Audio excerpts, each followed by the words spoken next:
Hello guys, আশা করি সকলে ভালো আছেন। এটা হচ্ছে আমাদের ক্ষেত। এই জায়গায় আমরা ছাগল বেঁধে রেখেছি, কচু গাছ লাগিয়েছি। এই এই জায়গায় অনেক দিন ধরে পরিশ্রম করা হয় না, জঙ্গলে ভরে গেছে পরিশ্রম। এদিকে আসেন, কচু গাছ দেখাই।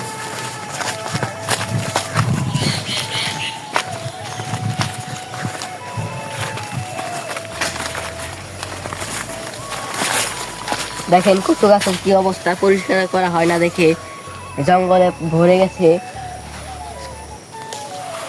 অনেক দিন ধরে প্রায় পরিষ্কার করা হয় না।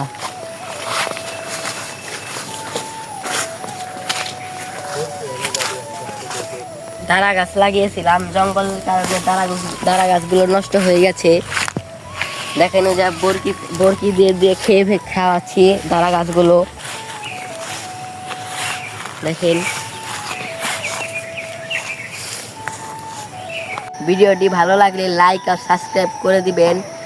আমি প্রতিদিন ভিডিও ছাড়বো, আমাকে আপনারা সবাই সাপোর্ট করবেন।